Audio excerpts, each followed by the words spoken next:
We got a lot of important stuff to cover. No cover art request this week, just a cover page. Pretty decent cover page, but the crux of this is the chapter. And Oda answered some questions. The end of the last chapter, I thought the Kuma flashback was over. Right? I thought it was done. But Oda came back to Fuja Village and he referenced Mount Salubo in the Kingdom of Goa, where Luffy was training. And we see Axe, one of Luffy's finishing attacks that we've seen used before. I think one of my favorite attacks. Not gonna lie to you guys. We've seen this attack and Luffy was working on this attack all the way back then at 16 years old. Now Kuma, he went back and he was looking at Luffy. I mean, it's still not clear why Kuma was there, but I do have some hints and we'll expose them later in the chapter because this chapter is a doozy. Kuma goes forward and he talks about Dragon being familiar with the island, I'm assuming Goa Kingdom and Mount Kalubo. And then basically he said he went to stretch his legs. So he was just walking around. Like he just happened to be there and he found a village on the outskirts and there was a young boy there. Now Dragon, he's like, okay, if you keep talking about this, you might as well kill me yourself. And he's like, whoa, what do you mean by that? Initially I'm like, whoa,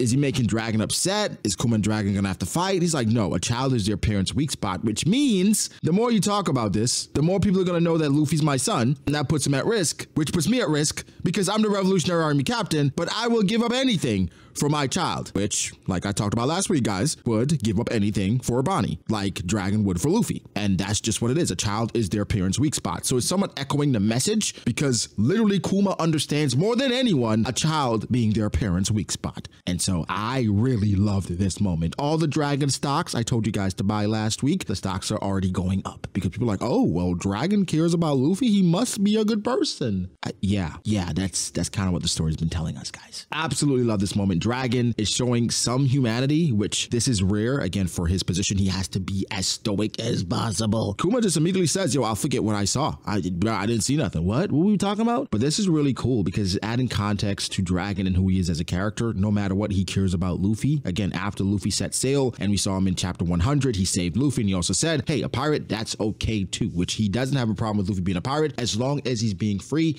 and basically pursuing his dreams. I love it. Dragon is fine. Dragon is not a fraud. Cut it out. Go to school. In regards to what Kuma saw, what you can somewhat allude to is that he saw Luffy using an attack and being rubbery, because we see at the end of the chapter, he mentioned things being rubbery, but he basically was saying that Luffy could be special, right? Dragon, who's this kid? You're familiar with this area? I saw him on the outskirts. I don't know. And in this chapter, not sure if you guys noticed, but Oda somewhat drew Luffy to look a bit like Dragon. Like, I was like, yo, why does Luffy's mouth? Is Oda trying to do the thing that he did with Roger and Ace? He's doing the thing again. And then even in this chapter, he had Luffy look like Ace in one panel. Luffy's 16, he looks more jacked than he did the entirety of pre-time skip. I'm like, Oda, what is happening here? A little retrospective, I see. And Luffy has the animals that used to chase him back then. They're terrified of him now. He's like, yo, I'm not gonna eat you guys. I don't eat wimps. Love, love, love it. Again, it's adding more context to Luffy and his finishing attacks and how strong he was going into his journey. But we already know what the deal is. Luffy is a god. Also giving Luffy somewhat hockey references all the way back at 16 years old. I mean, again, he does not look 16. He looks way older, especially in that Ace lookalike panel. But he's already feeling things, right? He's like, yo, it gave me chills. I don't know what's going on. But his goal is to whoop all the animals on the island before he set sail, which is very similar to Riskaina, which now I'm starting to question, what did Rayleigh know before he took Luffy to Riskaina? It's so many things that's being connected. I now start to wonder what else is connected. And that's where we transition to where we ended last chapter, where Kuma got the call and then he had to go apprehend a ship that raided a merchant ship. But the focus of this moment is to somewhat highlight Kuma's purpose and what he's doing the entire time. He is traveling the world to write back to his daughter, because even with all the letters that he's sending, of course, they're not getting through to Bonnie because they're not going to let Bonnie read it. People were saying when I was live reacting, and of course, if you want to watch that, link in the description down below, I'll put it somewhere right here. People were saying that, well, it's just a letter. How that's pretty harmless. What's the problem? I'm like, well, a letter could be coded. And I also don't want her to possibly run away. I don't want any contact. Again, the world government, guys, you cannot forget, this is about control. The world government likes to control people. It does not matter how harmless it may seem. I don't want it to happen, so I will not let it happen. And Bonnie, she's waiting on every single day to get a letter, one notification from her dad that everything is okay and that he will come back and return soon to save her. It is sad, but the world government, they don't care. It is about their agenda, and that's all that matters. And now we see Gyo-Gyo, and they're trying to convince Bonnie, yo, they're busy. He's busy busy with work. It's not a big deal. You know, maybe this is a news coup. He's like, but he said he'd write a bunch of letters, and Kuma is writing every single day. And, you know, Queen Dowager, they're looking after Bonnie and raising her. A letter comes in. We see Alpha reads the newspaper and, oh, another heartwarming letter, rips it to shreds, which, I mean, that's just the typical thing when things like this happen. Kid and parents separate, and then the person that's basically causing the separation, they destroy all the letters. Kid finds out about letters, which Bonnie obviously does because she tapped into Kuma's memory. So she now knows that Kuma's writing all those letters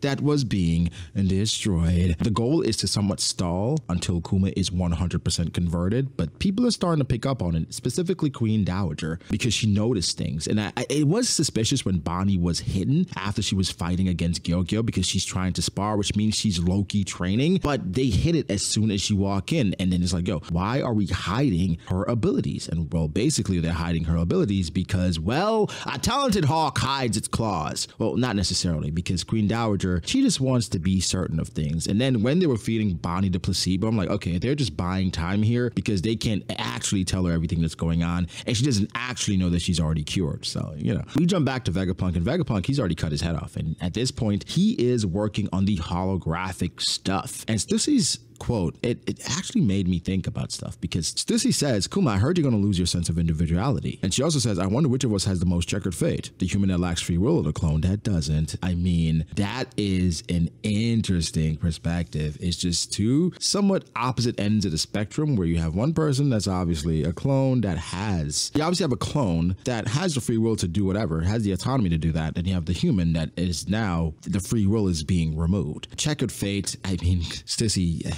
you know, she hasn't had a good time in Egghead necessarily, but you know, Kuma hasn't had a great time either. You know, it just seems like it's inevitable for two people that's serving or helping the wrong person, it seems. But I really did enjoy that quote. Now, Vegapunk breaks down exactly what's going to happen, how things are going to go down with the personality being erased. He is essentially saying, well, Kuma, you're already obedient, right? That's your reputation. But what if I ask you to kill Bonnie? He's like, yeah, that's what it means. You're going to lose your memories. And not only that, you're going to lose the empathy and basically your humanity. And you're going to become basically a person or a robot that fulfills each command, and that's what you would be. But he does give him time. He says you have a year until everything is done, so make use of that. And he's writing letters every single waking moment. He is living, at this point, he's currently living and still trying to live for Bonnie. I love the camaraderie between the group. It's Stussy asking about Bonnie, asking about her age, and now we fast forward. It is Bonnie's 9th birthday. And of course, the family, Queen Dowager, Gyogyo, all those guys, they're there celebrating Bonnie's birthday. But Bonnie still doesn't have her letter. That's the main thing that she was looking for from her dad. She's 9 years old. He said he'd write. He has not written. It's been a year and a half without a single letter. And of course, Alpha has been destroying all the letters. Now, fast forward, Sabo and those boys, they're talking about Kuma, and they're saying, well, basically, every time the Revolutionary Army forces were on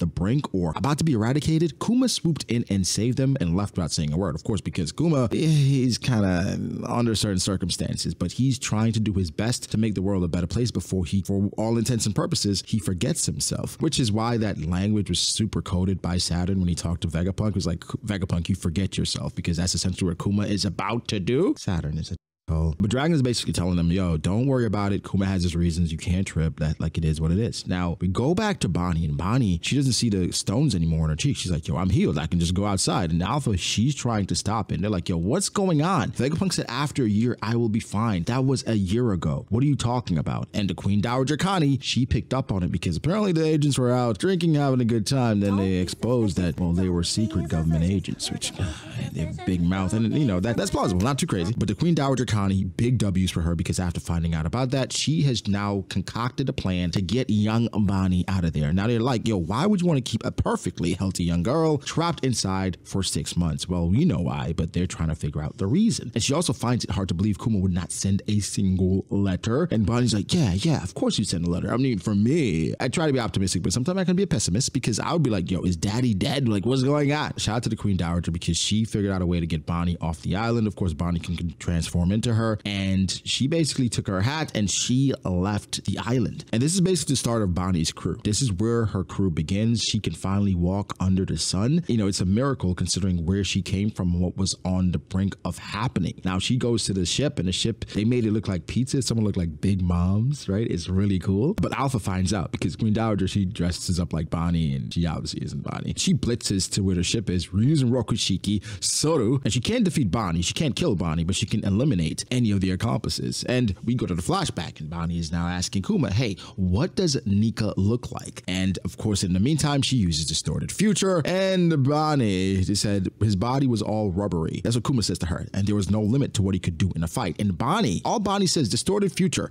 give me something Anika-ish. Give me a Nika-ish future, because I butchered that. Give me a Nika-ish future. And she basically uses Gear Third and seemingly knocks out Alpha, and they manage to escape. The narrator goes into his thing about Bonnie, and she gains fame, blah, blah, blah, blah, blah. I presume this is the end of the flashback. Now, there are some questions. Bonnie was said to have the age fruit. Now, Oda, please tell me this. What does distorted future have to do with the age fruit? Because Bonnie, all she said was, give me a Nika-ish future.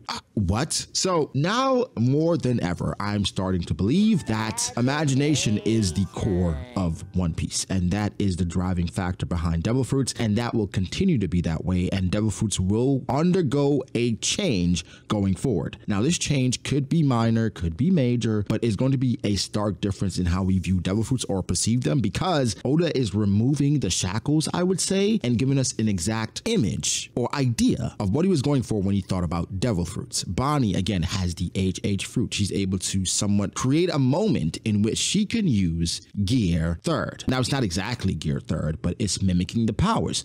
But by having the age fruit, you're using distorted future. First of all, what is that? One would say it's a future in which she eats the Nika fruit, or she can use those Devil Fruit powers. But bro, that is such a weird thing to conceptualize. We have to start going into quantum physics to somewhat make sense of what's going on here, even though One Piece is superpower magic stuff. But if you try to make it make sense, it is an insane reality that she's pulling from, and it does make her Devil Fruit seem limitless, which is, you know, similar to her imagination. She is 9 years old at this point, so I would presume her imagination is going to run a bit more wild, which in essence makes her more powerful. One Piece is the story in which things like this thrive, and we have to start accepting this even more than we have in the past, because this is insane. It's crazy. I would like to know everybody's thoughts on the Nika fruit and what could possibly be going on here with Bonnie. What do you think is happening? Because I have a few theories. I will be releasing a more in-depth video tomorrow talking about my findings and what could possibly be going on. One thing I will say though is that we might have just stumbled upon the most powerful, most broken Devil Fruit in the series, even including Luffy's laws, whatever you can think of, because the power to tap into a future not yet realized, you guys have no idea how powerful that could be. Now, Bonnie seems to not be limited by anything. It's just her imagination. We know that's what Luffy is. What's next? Guys, what's next? I'm not scared. I'm excited. Oda, again, is removing the layers, removing the shackles, and we have some great things to look forward to. I mean, this is a flashback chapter, but this could be a monumental chapter similar to that of Gear 5 based on where Devil Fruits go from here. Of course, we could just be reading too much into it like we normally do with things. I need an explanation as to what distorted future is, because when we try to wrap our minds around it with her Devil Fruit and what's going on, it does not make sense. It does not correlate whatsoever. So Oda, there's some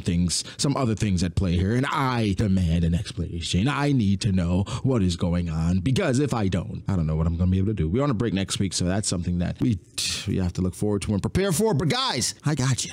I got you, because there's some good things afoot, and I cannot wait to talk about it. So yeah, like, subscribe. Bye.